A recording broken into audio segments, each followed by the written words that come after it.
Welcome to the Good Divorce Show. Not every divorce needs to end in disaster. It's time to see divorce in another perspective.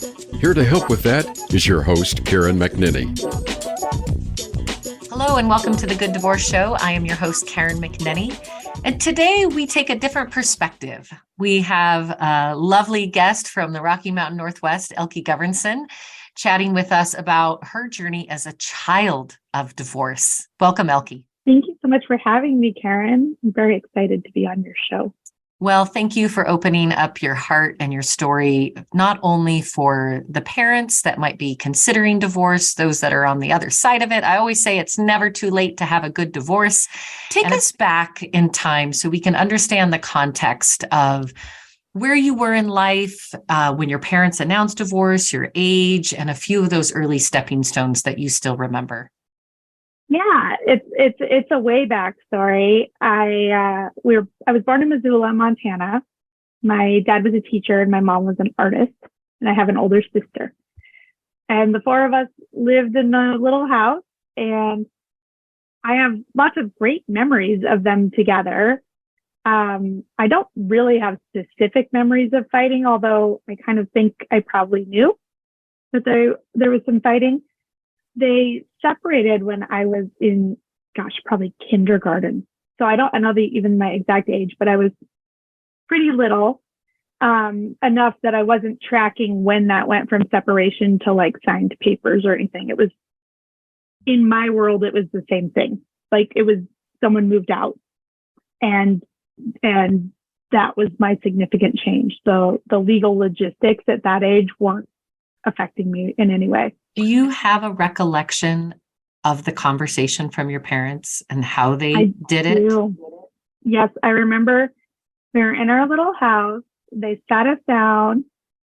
I don't remember if they used the word divorce or separation or any of that, because again, it was very irrelevant to me. It was what we have is now changing. And they told us it was happening. I immediately had a stomach ache, because that was my like go-to. And in a way, it was kind of like the way to stop the conversation, and we redirected energy into that.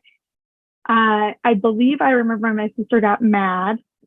That was her kind of stress go-to. And we both just kind of had to roll through our things. I do remember it meant we were selling our house. And so that was a process of, getting things ready to sell, packing up, moving.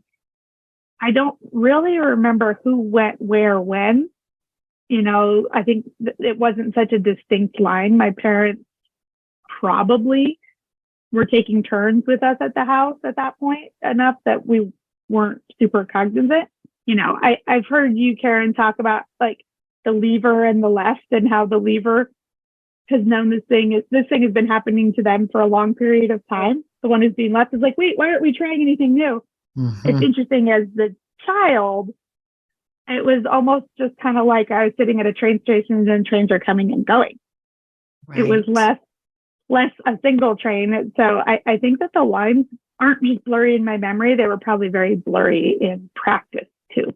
So eventually you end up in two homes. Where and how did that arrangement, and what was that arrangement? I believe that technically they had joint custody. Yes. And I just remember going back and forth. It felt to me like it was a back and forth of convenience rather than a strict Monday, Tuesday with so-and-so when, there wasn't a set schedule to it. It was like, I'm in town this week, I'm out of town, stuff like that. And how to support each other in the co-parenting. Yeah. How many years did that progress? We did that basically from when I was in kindergarten through into the fourth grade. So the bulk of elementary school. Mm-hmm.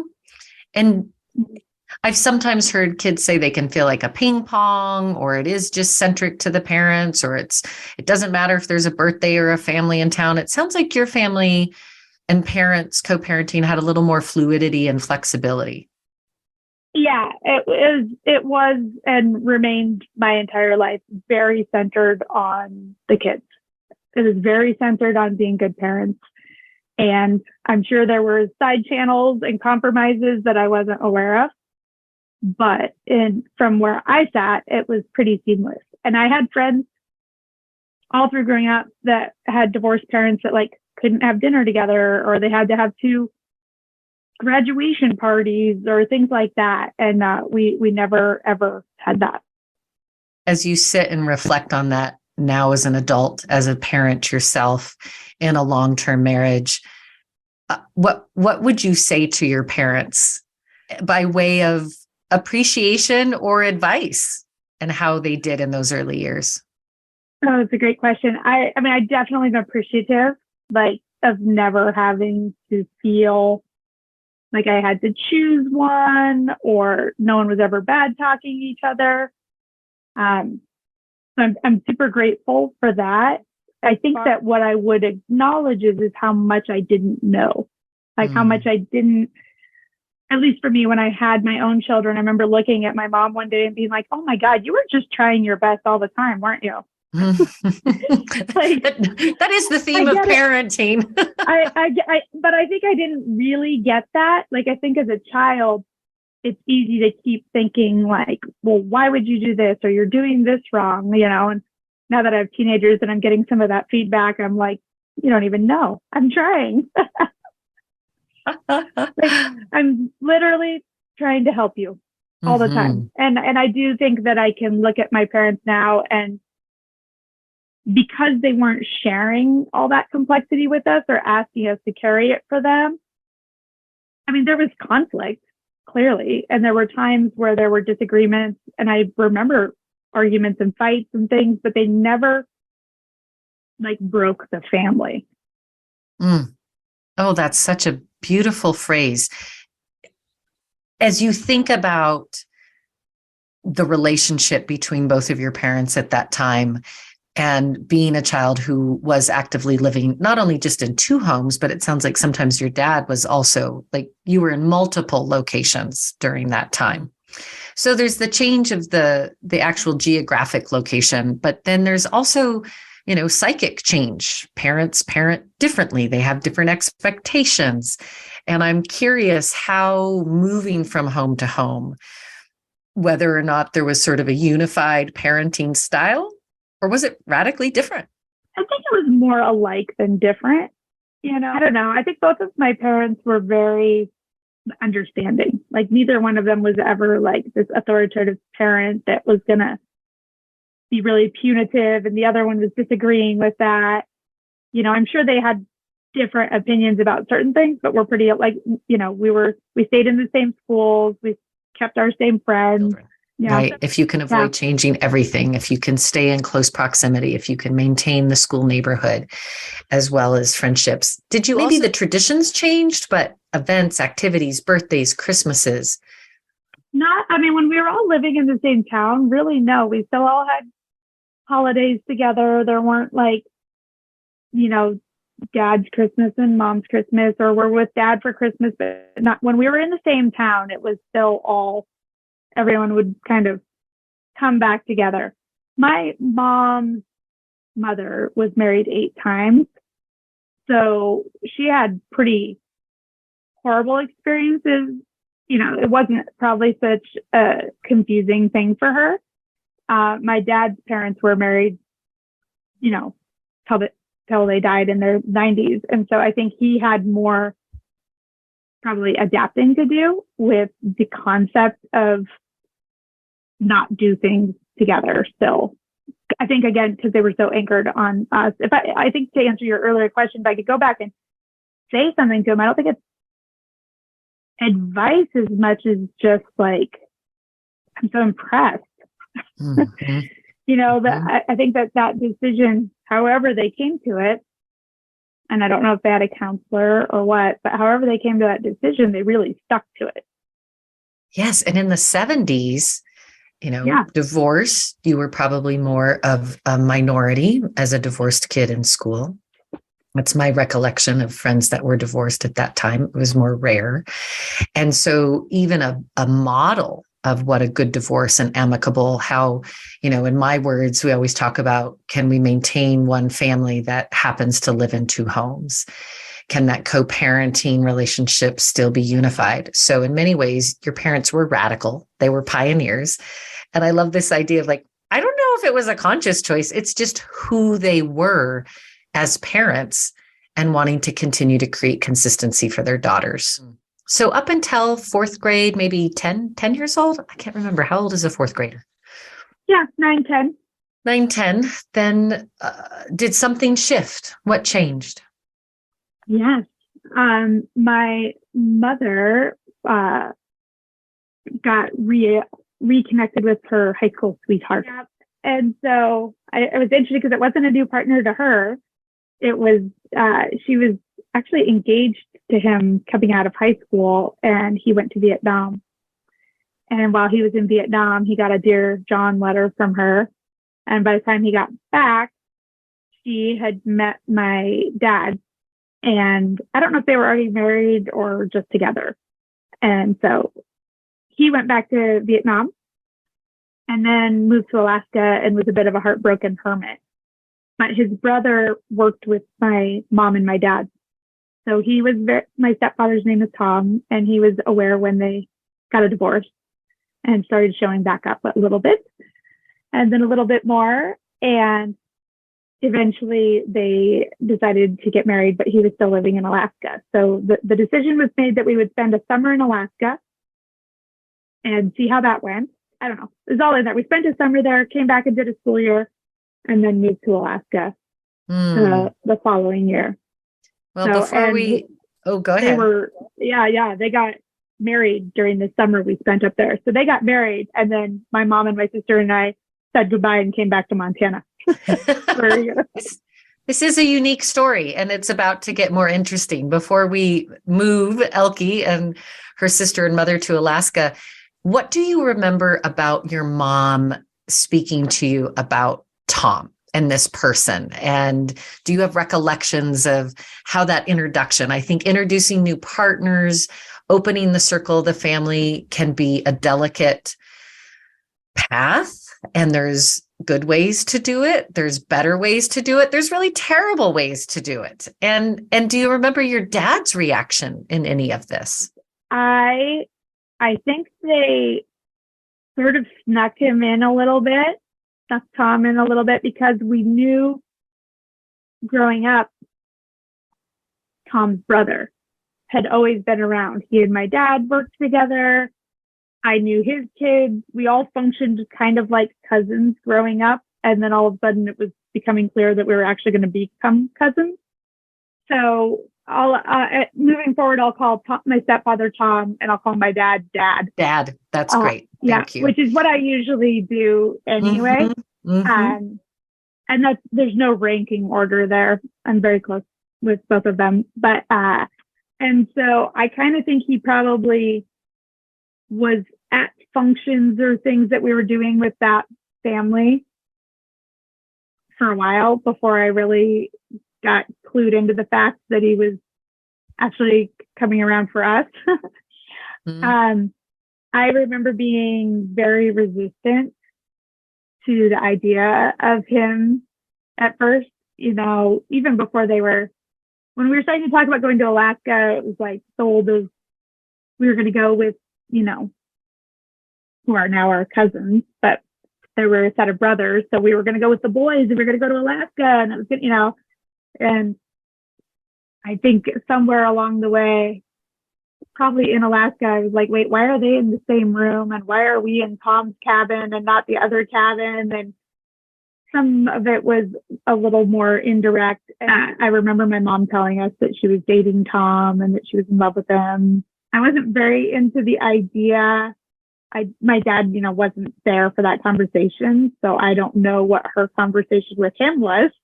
My dad never was like, when you asked what his reaction was, I don't think I'd know, because he would never share if it was a negative reaction with us, because he would never, add that to our story. Yeah, which is such a decent, adult, loving, kind gift. Can we just give a shout out to your dad? Because, regardless of the situation or the circumstances, which is what we're less interested in, everybody's story is really unique. We don't need to hang up any of the dirty laundry. We're trying to problem solve and to identify what are the right kinds of behaviors that can make a good divorce and a good environment for kids. And your dad making an active choice to not have any kind of commentary on your mom and her new partnership, or Tom and how he was coming into the life. I suspect he had feelings and opinions. Oh, for sure. I'm sure they all did. Yes. And I'm sure that, like any good walk down memory lane, this is very much my memory of it. Other people in the room remember differently. Maybe there was more conflict, and that wasn't the part I was holding on to. I think I was also very centered on wanting to be okay. And so it was a lot easier to stay in the lane where things were okay. Yes. And I think you make a good point of, this is your version of the story. You are also an author, an editor, a publisher, a lot of memoir type writing. And you have a philosophy when it comes to writing and sharing our stories. As a publisher, I don't think there's anything stronger than a first person story. And as a writer who writes first person stories, I know there's nothing less tangible than a first person story. And the more you try and write the truth, the more you go, gosh, maybe there is none. I'm curious, as Tom was coming on the scene, it became clear that your mom was in love and that he was going to be a part of this family. Did your dad repartner? My dad, I remember having he probably had dates that I didn't know about, but I remember him having a couple of different girlfriends off and on at the time. And he never remarried. He never remarried. Yeah. But your mom did remarry. And your summer in Alaska was sort of a taste test for everyone, it sounds like. And then there was a really big, significant change for the family. And when we come back from our break, we'll hear about Elke and her journey to Alaska and the morphing of the family and marriage number 2 for your mom. Stay with us.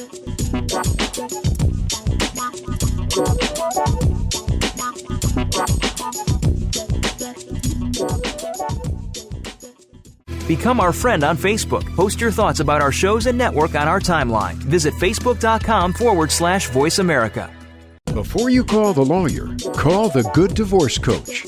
Give your family the gift of working with a certified divorce coach, a co-parenting specialist, and a mediator. Karen McNinney has the knowledge and skills to guide you through the full divorce journey, before, during, and after. It's one thing to get divorced. It's another to be divorced. The Good Divorce Coach will teach you and your partner how to be divorced with less drama, less destruction, and less debt. Visit thegooddivorcecoach.com to get in touch with Karen. Voice America programs are now available on your favorite connected device, including Amazon, Alexa, and Google Home. Through streams with Apple Podcasts, TuneIn, and iHeartRadio, listening to your favorite show is as easy as saying the show name followed by the word podcast. Hey, Alexa, play Finding Your Frequency podcast. If that doesn't work, try adding on TuneIn or on iHeartRadio or on Apple Podcasts. The Internet's #1 talk station. #1 talk station. VoiceAmerica.com.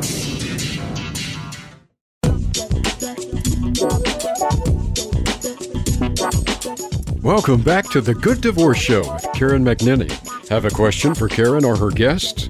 Join us on the show at 866-472-5788. That's 866-472-5788. Now, back to the show with Karen. Welcome back to the Good Divorce Show. I'm your host, Karen McNinney, and conversation today with Elke Govertsen, publisher, author, editor, writer, and adult child of divorce. Elke's parents divorced when she was young, elementary school, 7, 8 years old. And then by 4th grade, your mom had fallen in love again with Tom, who would become your stepdad, and a lot of things were going to change in your life. Pick up the story for us, Elke. Yeah. So my mom and my stepfather, Tom, got married when we spent the summer up in Alaska with him. And then my mom and my sister and I flew back to Montana and spent, I guess it was my 3rd grade year, living in Montana. And Tom was a commercial fisherman up in Alaska. So he was doing a lot of coming and going. And by 4th grade, we moved to Alaska to live in his cabin, which had no electricity or plumbing. And we had to take a boat to another town to go to school. So it was a big jump from our, quote unquote, relatively normal life that we'd had in Missoula, where we could walk to school, we could watch TV, we could turn on lights, we could flush a toilet, we could go to McDonald's, whatever, to a very different world.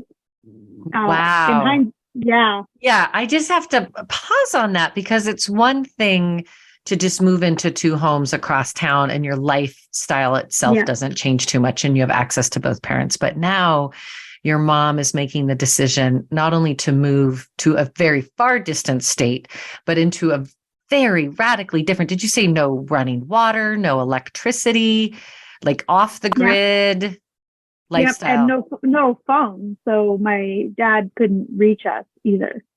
So really, that was when we started having kind of 2 different worlds that we traveled between or functioned between. My dad was out of town when we left Montana. I know he knew because I remember talking on the phone to him.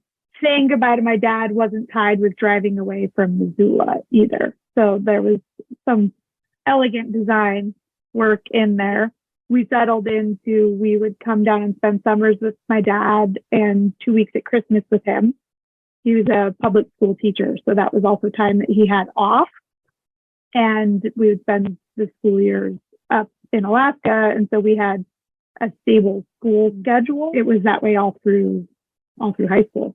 So a decade or so from 4th grade all the way through high school, that became the rhythm of your life. When I first moved to Alaska, I really missed Montana. I missed my best friend. I missed my dad. I was kind of one of those kids who was pretty resistant to Tom. I was very much you're not my dad. You can't tell me what to do. And so he got a book about being a step parent. His 2 ideas that he took from that book are don't expect anything for 2 years and they just need to know you're there. And he just closed the book and committed to it. And it really was about 2 years for me. I think my sister warmed up to him faster.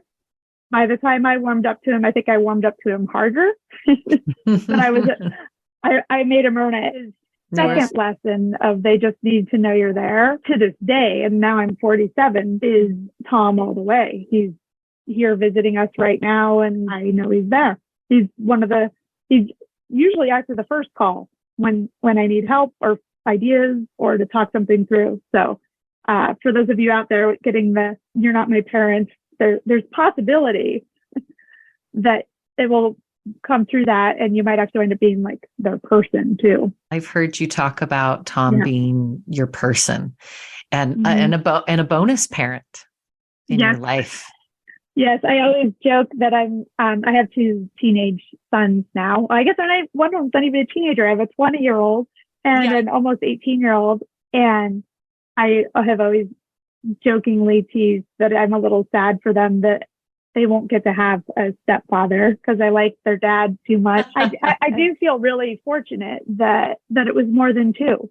I do feel really fortunate that there was more than 2 people carrying the load or two perspectives or two different ways of being. Was there ever conversations in the summers of like, we just want to stay in Alaska with our friends, or I've got a summer job here, or I don't want to go to Montana. I love my dad, but now, there's so much disruption for the child in these stories, sometimes at the hand of parental decisions. Yeah, two things. This was pre-cell phone. So I think that actually, in some ways, was hard, and in other ways made it a lot easier. Like, we just missed our friends. We weren't like locked in the room talking to them all the time because it was a long distance phone call that somebody was going to have to pay for. So we wrote letters, we did things like that, and we had ways of missing and staying connected that weren't so interruptive. They weren't so like, I'm here, but I'm not really here, which I could imagine happens a lot in similar divorce, to household families. Now, you can really disconnect from it. So there is that. And then, can you repeat your question? And again, I had a second point to it that I wanted to make. You did have a second point of how it impacted in that summers of high school in particular, yes. when we have more autonomy and more opinions. By high school, we also moved quite a bit in Alaska. So we did sort of lived in the cabins with no electricity, kind of into middle school, moved into the town that we went to school in, and then we moved to another town for high school. So everything was like very segmented. So by the time I moved to the Homer, where I went to high school, it was a very social town. Like, the ethos of the town was also very social, very hardworking. So all of my friends would get summer jobs.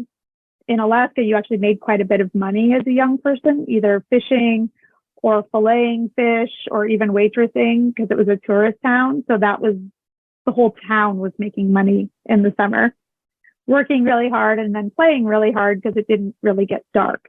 So like, summertime was this whole world of Alaska that I didn't get to be part of. And culturally, that was hard. Then just within the family unit, I couldn't get a summer job. My dad didn't really, he had summers off, so he didn't want to give up the freedom that he had it was his summer vacation, with having both of us just having, jobs here. So, and in hindsight, I appreciate this. I just remember him kind of always making the point that we would have a lifetime to have jobs. But at the time, I was just really frustrated by that, especially because even if I got a job in Missoula, it was going to be nothing compared to what financially people were making. In high school up in Alaska, kids can make almost what adults are making in the summertime, depending on what you do. So I do remember that. I know that it never stopped. I never got to skip a summer. When I went to college and then started going back to Alaska for the summers, I remember just being like, I knew it. I knew this was the best time. So your autonomy and decision-making really came with college. Yeah. And there was definitely like a separating happening just logistically and probably relationally somewhat too. I know that by the time I did go to college, I would go to Alaska for the summers and for Christmas, so there was kind of this slow ease out that in hindsight, I think about what my dad's experience must have been like and how much I was very unaware of it as my kids are starting to grow up and leave, how important it is to me that we're all home for Thanksgiving or whatever. Those things weren't happening for him. Right. His holidays and summers were now noticeably different. Yeah. Because his daughters weren't there. And to be clear, you were in school in Bellingham, Washington, so still in the Northwest, but then began making your own decisions. Catch us up on what was happening in Alaska in those middle school, high school years. You said you gave Tom a couple of years of the runaround. I gave it hell. Yeah. You mentioned he was just always there and present and knew that and to not expect too much. How did that relationship end up growing? What did it grow into? Oh, I love that question. It's a really lovely part of my life, actually. So I pushed, and he just stayed, and I fought, and he just stayed, and he was very calm and very patient. I do know that my mother, one of her contingencies on getting married was that we were her kids. And that constellation was very, very clear when we were all coming into it. And I'm writing a book right now, and I talk all throughout it about the constellation of our family and how we aligned to each other and what we were centered off of. When my mom and Tom first got married, it was very much a hub and spoke model. My mom was in the middle, and we all had our relationship with my mother, and everything else kind of bounced off of that, even that with the relationship I had with my sister. And so it took Tom and I a while to get our own connection points. He was gone a lot for commercial fishing as well. So there'll be months at a time where he wasn't around or available, again, pre-cell phone. And so my mom really was our decision-making parent. She was the one who decided how it was going to go and all of that stuff. Tom was he was patient. He was consistent. My mom had a bit of a temper. My dad wasn't always available, either technically or otherwise. And Tom kind of was always, when he was around, was really steady. He just never jumped into a fight, anything like that. And so as we started aging, and my mom and my sister used to, they're very close, but they would also fight a lot. They were a lot more alike in that way. And Tom and I would retreat together. I could walk in the door, and you could kind of feel in the energy of the house that there was some stuff going down or about to go down, or someone was waiting for something to make it so that things could go down. And he would just open the garage door, and we'd kind of sneak out to the garage together. And he taught me to weld. So he built boats when he wasn't commercial fishing. And so I would go out in the garage, and he'd give me a stack of something to make or do that in hindsight now I'm realizing he had prepared for me that day. He'd made a bunch of, corner joints that needed to get stuck to this thing or whatever, but the joints were already made. So he'd set aside work for me to do so that I could be out in the garage with him while the storm was happening inside. And so I think in that process, he and I started having our own experience. My mom and my sister both hated, being cold. We lived in Alaska. And so I remember one year for Christmas, we used to always go get the family Christmas tree, and it was always just the worst. It was like fighting and crying, and I don't know. So Merry Christmas. Yeah. Happy holiday tradition. And I think it was my freshman or sophomore year of high school. Tom and I just decided to go just the two of us instead, because we really liked it and we really enjoyed being with each other. And we left, and we told them, and they were both so happy they didn't have to go. And so Tom and I went and got the Christmas tree, and it was like this sunbeam on a gorgeous tree in the woods. And we'd been walking for like an hour without even talking. And it was kind of like a Christmas Vacation where the lights whoa. And we brought this tree home, and it was so big, and we still talk about it every year. And from then on, there was a lot of things that Tom and I would go do just the two of us, so that it was like a good memory instead of a family fight. And so I think whenever I hear of a friend of mine who's marrying into a family and going to become a step parent, I always try and give them this could be the greatest thing ever. It's worth it. It's worth the crappy couple years or the bad attitudes or whatever, but it's totally worth it. And that is such an important message to all our listeners out there who are trying to navigate a family that is blended. a family that is Yeah. non-traditional in its standard way, and that family can mean a lot of different things, and love can come in a lot of different packages. Yeah. And that Tom wasn't the enemy. He became part of the family and an important part of your life.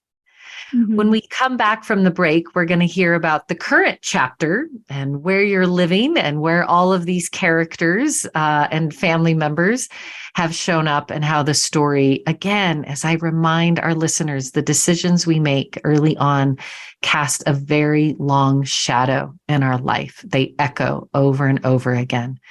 And so being thoughtful and intentional about how we craft family is going to have a long-lasting effect. And Elke's going to tell us about that long arc of her own family when we return. Stay tuned.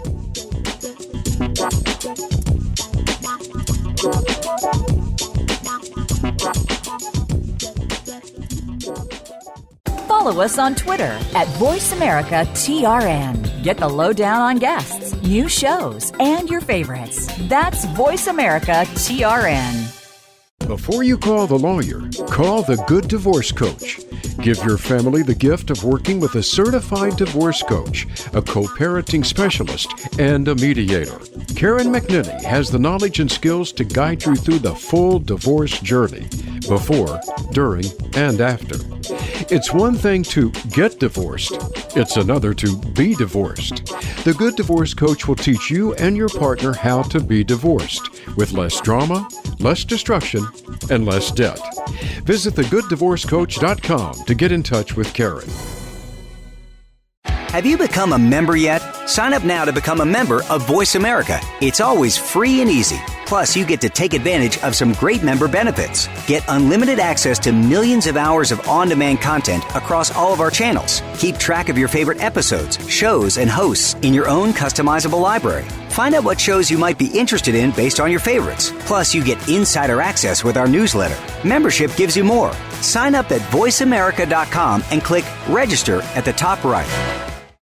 Streaming live, the leader in Internet talk radio, voiceamerica.com.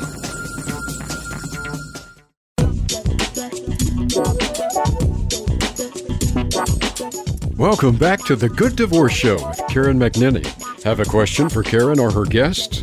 Join us on the show at 866-472-5788. That's 866-472-5788. Now, back to the show with Karen. Welcome back to the Good Divorce Show. I'm your host, Karen McNinney, speaking today with Elke Govertsen. Child of divorce, blended family, new stepdad becomes important person in your life. You're in Alaska. Pick up the story. How did this blended family unfold over the last, 30 years? It's pretty interesting. Gosh, I guess after high school, there was sort of the college window. And then at one point, my sister was going to college back in Montana and living in my dad's basement. So then there became a new kind of constellation and gravity to that. And when I graduated from college, someone asked where I was going to live. And I said, I know that I will live. I don't know where I'll live, but it will be anywhere but Missoula, Montana. Kind of thought I'd already done it, but I met a guy and he was going to school here. So all of a sudden there became this new gravity and a lot of us were down in Montana.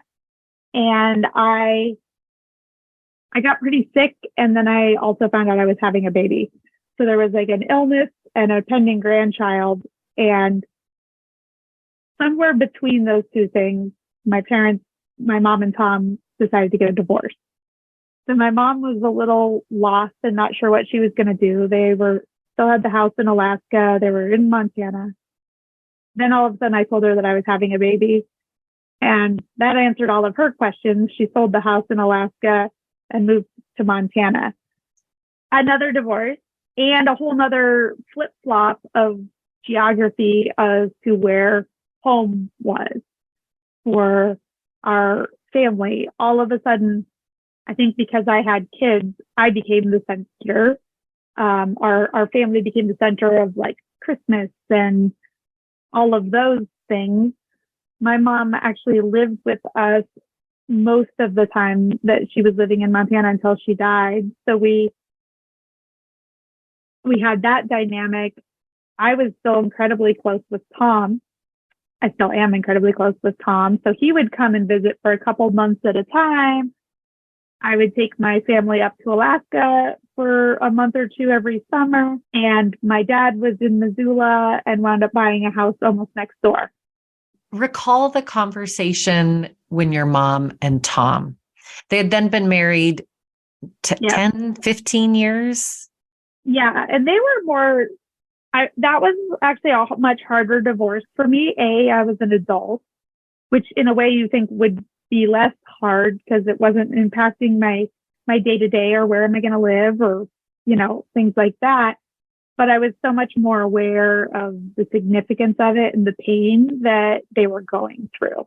Whereas when I was little, I was not privy to or aware of, or maybe even had the capacity to understand the hurt that led to that.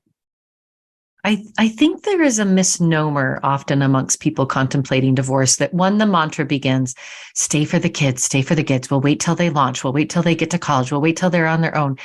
And I don't know that you can measure difficulty by age, but do not underestimate the impact of divorce on adult children at the time.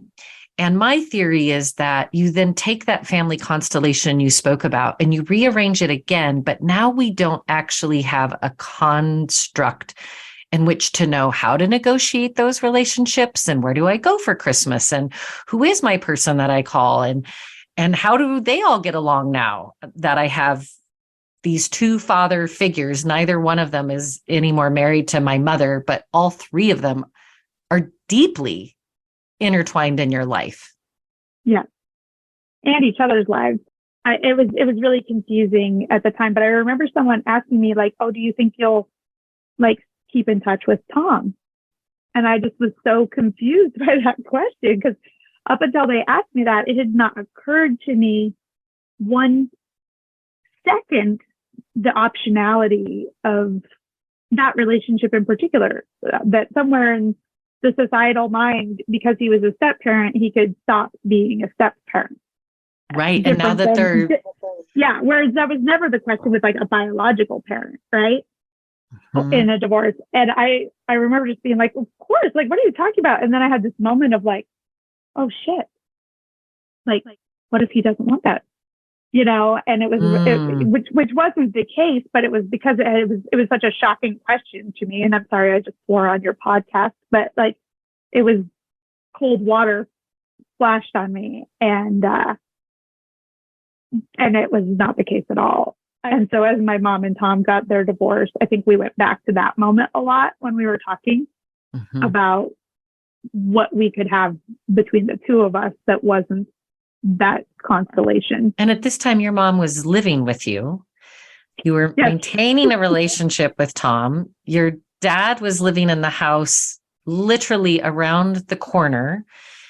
And how did your mom manage that part of the divorce story and your continued relationship with Tom?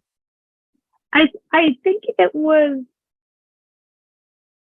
again, everybody was so, focused on being good parents. She wanted us to keep relationship with Tom in theory.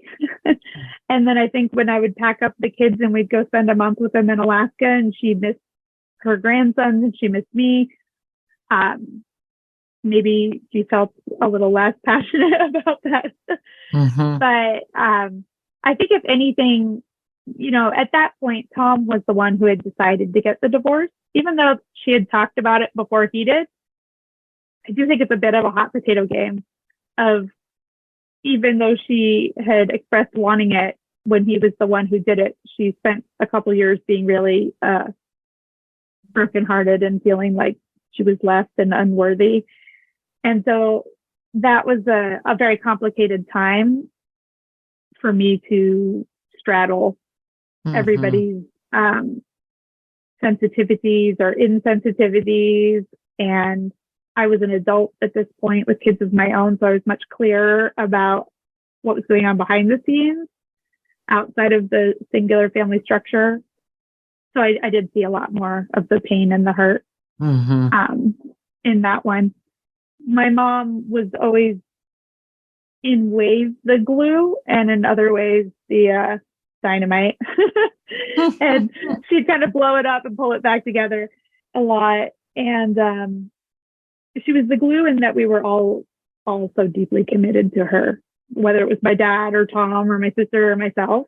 Mm-hmm. And she's very magical that way. And so, but then all of a sudden there were like grandkids and everybody wanted in on that game. So, and everyone get on it. Everyone got did. in on that. Yes. Every Christmas was always together. You know, no one wanted to miss the kids waking up to the presents under the tree. So they'd all crash here that night. So you would have mom and her two ex-husbands. Yes. And all the grandkids in the family and would come together, and you were still sharing and celebrating in family moments together. Yes. Easily, awkwardly.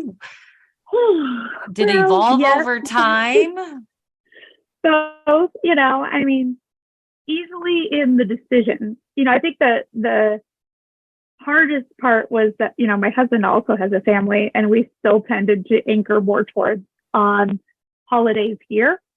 And so everyone had to come here, which, you know, I think as far as the dynamics,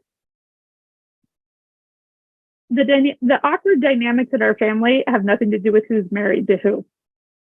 You know, like people are just our people. So like people could be married, they could be divorced.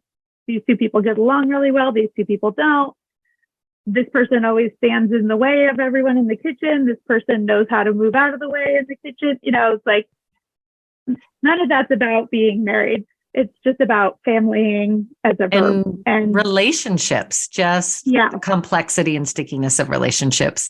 Yeah. I think it's interesting if you would highlight your dad and Tom and how their relationship transitioned over time, because in essence, they ended up sharing children and grandchildren. It's interesting because they're very different, but and a wife. They shared a lot of things. And a wife. That's always their joke, is that they have more in common than they do with anyone else in the world because they have the same kids and the same ex-wife. And they are very different. They are very different, and there's some ways that they're similar. So my mom did have a bit of a type. Both of them are pretty content being alone. Like they don't need to be the center of anything.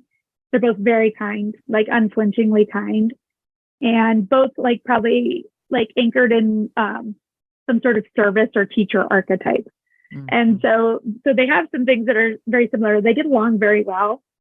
They always have. Even I remember times when my mom and Tom were married and my dad and Tom would go skiing together, you know, so it's my dad usually is the guy who picks Tom up at the airport. You know, it's as flexible as we've all allowed it to be. You know, it's a little like the koi fish. We just let the pond keep getting bigger so the fish can keep getting bigger. Mm-hmm. And everyone has to be pretty tolerant and adaptable and open and willing to decide what's most important.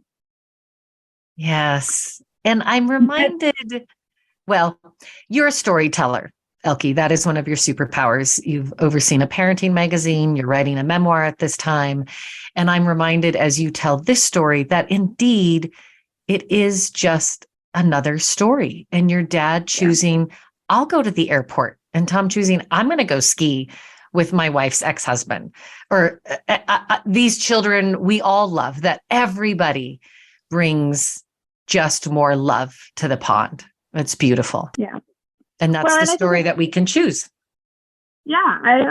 I think you completely nailed it, Karen. I think when people are getting a divorce and there's all this paperwork and there's all these choices and all of these things, there's no like finish line to that. You still choose. You could have all of the things down on paper about custody, and there's still a million micro choices about how do your kids feel like they fall into the priority of things. Mm-hmm. 40 years later, you know? Right. And it never was about a custody agreement. And it never, for me as the child, it was never about child support. It was never about those things. It was about, can we all have Christmas together? Is someone upset that I'm on the phone with the other parent when I'm with them? All of those are the things that I think add up to us being a family that, I'm 47 now. My mom has passed. We just spent Christmas with Tom and my dad here at our house with our grown children and Tom's new girlfriend. And there's another new family member. Yes, and the hub, right? I also forgot to mention that before my mom died, 2 or 3 years before my mom died, she and Tom started dating again.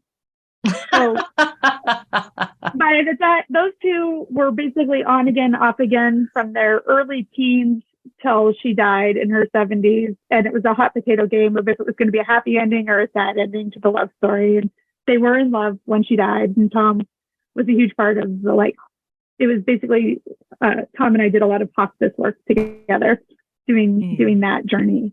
And so did my dad. And so did my sister. And and that hub in the spoken wheel you spoke of earlier, although your mother is no longer here with us, her spirit, her intent, her fingerprints on the family remain. Oh, very much so. I always cry. You'll hear it in my voice. Yeah. Mm-hmm. Enough. And what I love about your story, Elke, and your family and your mom, and you're part of the inspiration, certainly for the Good Divorce show that you are now a part of today, but 15 years ago, knowing your family and watching these beautiful relationships and thinking the marriage can come to an end. The family doesn't have to. Beautiful. I'm so delighted for your storytelling today and bringing your vulnerability, your transparency, and your courage to help guide other families towards a good divorce. We'll be watching for your book in the future. More storytelling to come. Thanks so much to my guest, Elke Govertsen. Join us again next week on the Good Divorce Show, where we continue to learn a new narrative, a new path, less destruction, less divisiveness, less debt. And remember, everything will be okay in the end. And if it's not okay, it's not the end. Thanks for listening to today's episode of The Good Divorce Show. We hope today's episode has helped you find a kinder, more sensible, and less expensive path through the divorce journey. Until we talk again, have a beautiful week.